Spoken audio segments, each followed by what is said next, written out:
Il dirige l'un des plus grands musées du monde. Emmanuel Casaré-Roux est mon invité. Il est le président du musée du Quai Branly-Jacques Chirac à Paris. Bonjour, Bonjour. Monsieur le Président. Je vais presque dire, votre fonction n'importe peu, j'ai envie de dire que vous êtes avant tout un humaniste. Est-ce que c'est vrai ?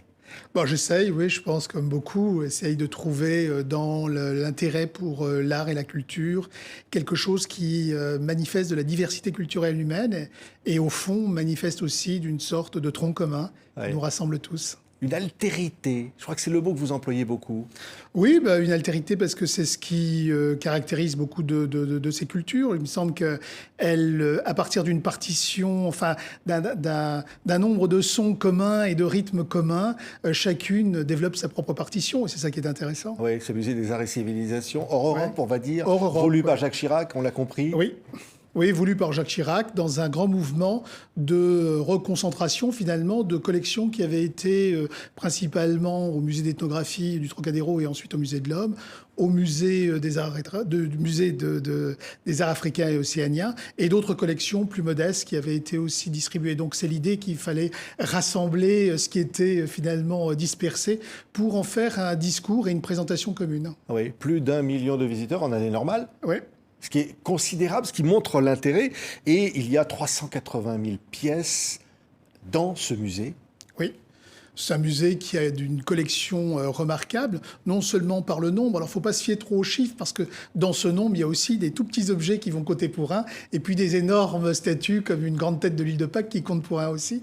Mais c'est aussi la profondeur historique de cette collection qui est remarquable, puisqu'on commence une collection qui a commencé il y a 400 ans en France, avec des cabinets de curiosité des rois de France. Oui, on va voir quelques images, comme ça, des expositions qu'on peut voir au musée du Quai Branly-Jacques Chirac, Barthélemy Togo.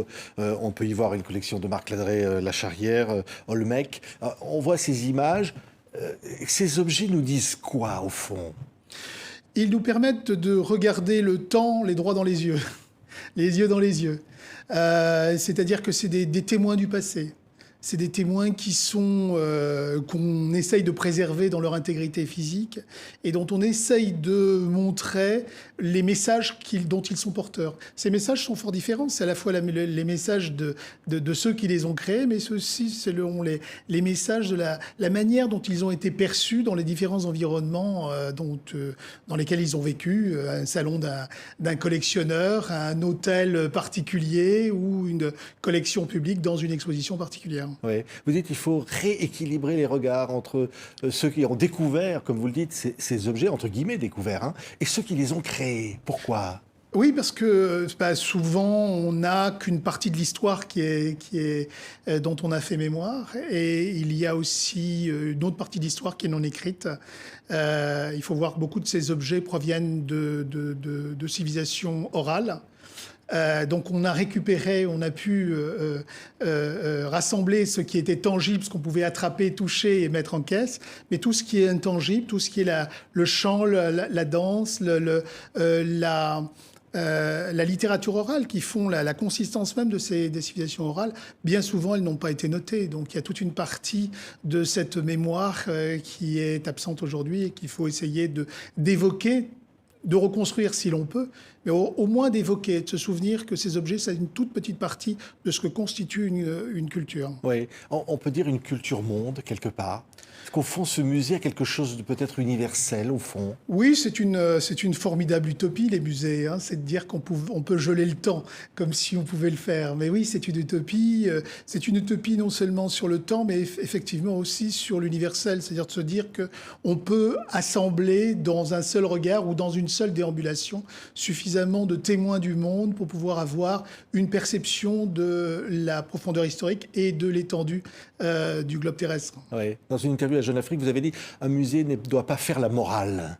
Oui, je pense que pendant longtemps, on a essayé quelquefois dans les musées autrefois de tenir un discours très normatif en disant c'est ainsi et pas autrement, voilà comme les gens pensent, etc.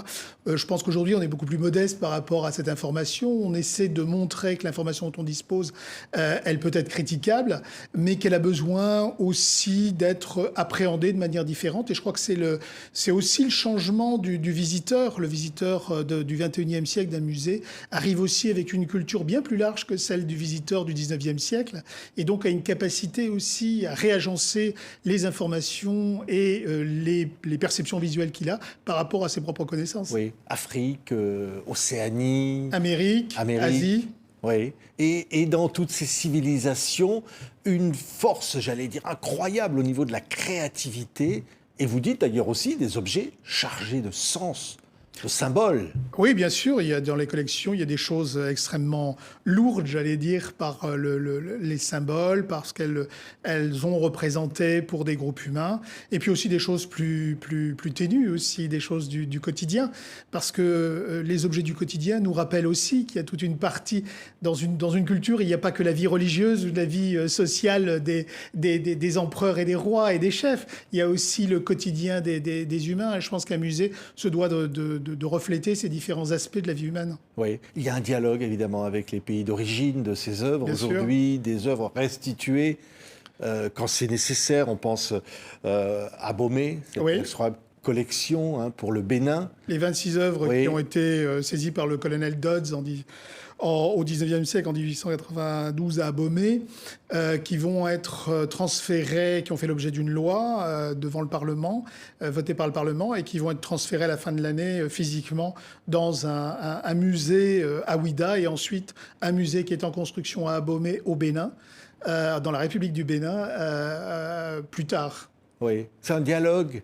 Au fond. C'est un dialogue, c'est un travail commun. J'allais dire, là, on est en train d'élaborer toute une série de protocoles. Moi, je me suis rendu il y a au mois de mars pour établir justement la manière dont on allait transférer, parce que c'est comme une nouvelle adoption, c'est-à-dire il a été adopté, ces objets, 26 objets ont été en France pendant plus d'un siècle. Maintenant, ils retournent chez eux dans la République du Bénin, et il faut s'assurer, bon, ça ne sera pas sans une certaine... On versera, je pense, tous une larme de les voir partir, mais on est heureux en même temps de voir qu'ils vont avoir une nouvelle vie, et que ce patrimoine qui était d'une certaine manière préservés, puisque ces objets ont été extraits d'un palais qui était en feu quand même, et qui vont retourner et vivre une vie nouvelle en retournant dans leur pays qui les avait mis. Oui, Jacques Chirac parlait d'art premier en voulant ce musée. Au fond, c'est une appellation, mais vous dites que c'est plus large que ça. Oui, parce que c'est une appellation qui est déjà historique. On parlait d'art premier dans le sens où le voyaient aussi les artistes, c'est-à-dire comme une sorte de geste premier créateur. Je pense qu'aujourd'hui, il faut parler plus honnêtement d'art et civilisation d'Asie, d'Afrique, d'Océanie et des Amériques. Et avec un dialogue avec l'art contemporain, ou alors c'est complètement à part? Non, je pense que ce qui est intéressant avec l'art, justement, et ces arts particulièrement puissants, c'est qu'ils entretiennent un dialogue non seulement avec leur période historique, avec les différentes périodes historiques, mais aussi avec notre contemporain et les artistes d'aujourd'hui.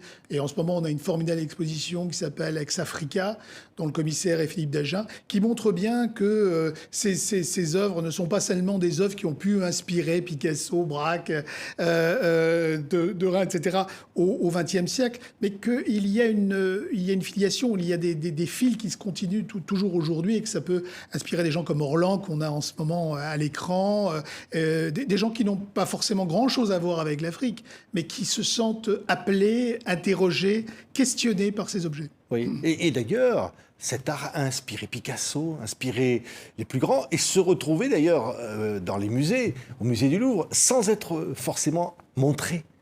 Oui, parce que pendant une grande partie, jusqu'à la fin du XIXe siècle, une grande partie de ces objets est seulement prisée par quelques connaisseurs très pointus. Mais le grand public les connaît très très peu. Et ce n'est qu'à partir du début du XXe siècle que des gens comme Picasso ont commencé à s'intéresser, non pas pour les copier du tout d'ailleurs, mais comme une sorte d'écho à leur propre recherche, comme une sorte d'audace justement créatrice qui encourageait aussi ses propres démarches. Donc il y a cette forme de compagnonnage qui se réalise et qui fait que ces objets qui étaient considérés surtout comme des témoins de l'étrange, de l'ailleurs et des colonies, deviennent progressivement des objets d'art, c'est-à-dire qui existent par eux-mêmes et qui n'ont pas forcément besoin d'être attachés à une narration quelconque, mais qui existent par leur seule qualité esthétique. Et ça, c'est la grande force de ce grand cette grande révolution finalement qu'apportent les artistes comme les cubistes comme Picasso, mais aussi les surréalistes comme André Breton et toute cette première moitié du XXe siècle qui va complètement changer le regard qu'on a sur ces arts. Oui, comme je disais, Frédéric, on a presque l'impression que ce musée n'appartient pas à la France. J'ai l'impression que c'est un musée monde, c'est un musée qui appartient à l'humanité. Vous avez une expression qui s'appelle « désir d'humanité ». Oui, c'est le fait des musées, c'est que chacun conserve une petite parcelle d'humanisme et d'humanité finalement.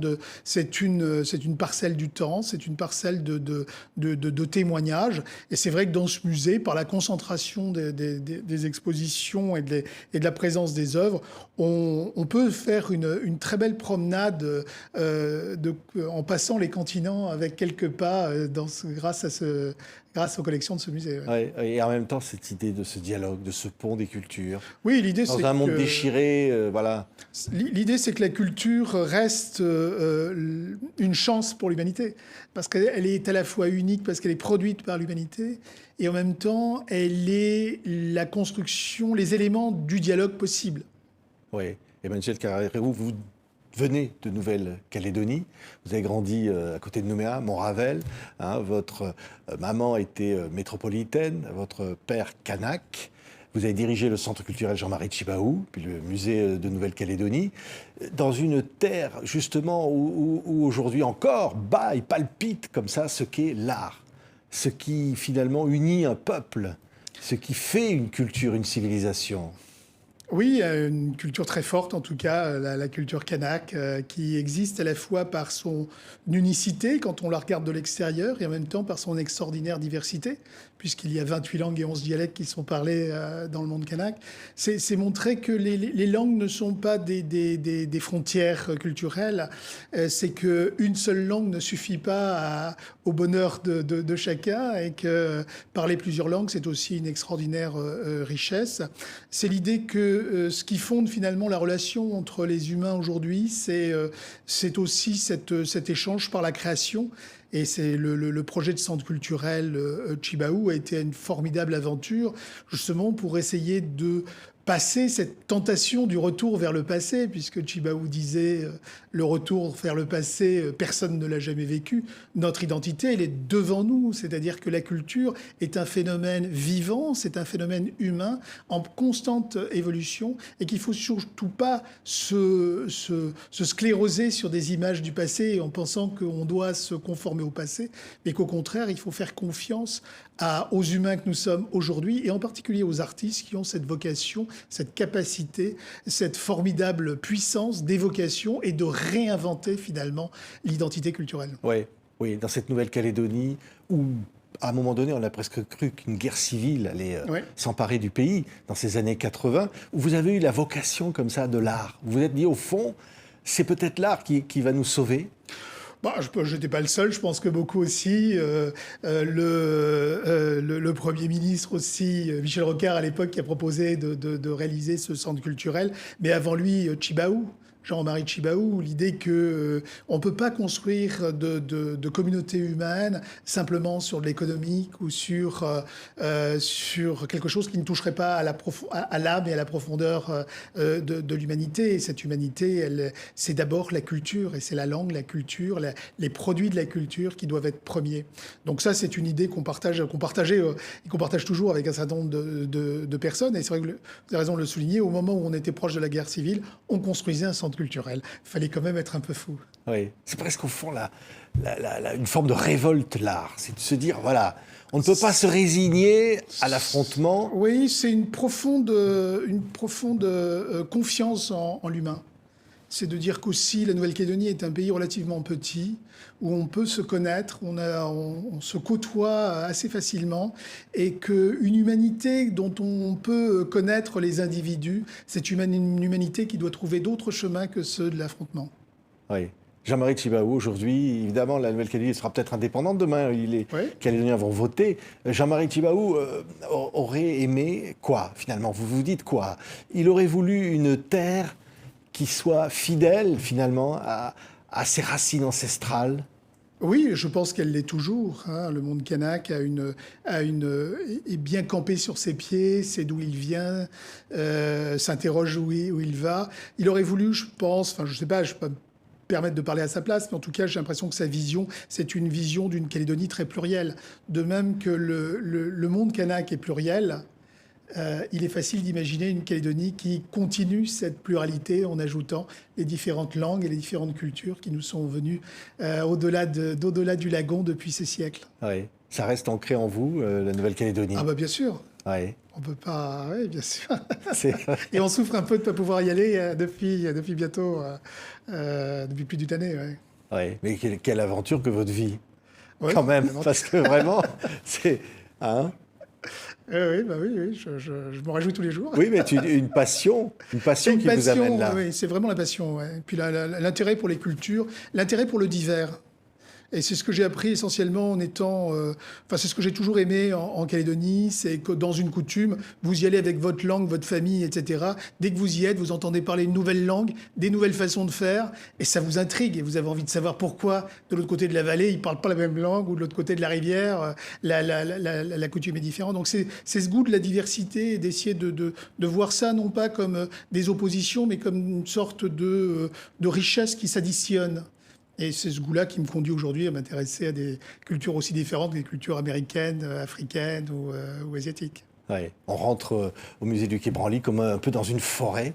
C'est Oui. ça qui est fou, hein. C'est en plein Paris. Et c'est la Ah ouais. volonté de l'architecte, je pense aussi, Jean Nouvel, qu'il l'avait formulé de la même manière. Et moi, j'aime assez cette idée, en fait, que d'abord, il faut se perdre, ensuite, on trouve son chemin.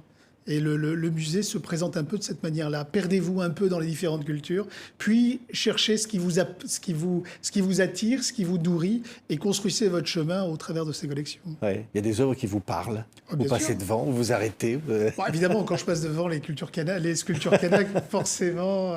Et puis en plus, j'ai la voix d'un de mes grands-pères qui fait un discours. Donc, c'est pas mon choix, il était fait bien avant que j'arrive au musée, mais ça m'émeut toujours parce que la texture de la voix, elle m'est familière. Et donc là, c'est une émotion particulière. C'est pas l'objet, c'est l'immatériel. Je suis peut-être plus sensible quelquefois à l'immatérialité des choses qu'à l'objet. Merci beaucoup, Emmanuel Casarero, président donc, du musée du Quai Branly Jacques Chirac, d'avoir été notre invité. Merci beaucoup. Merci.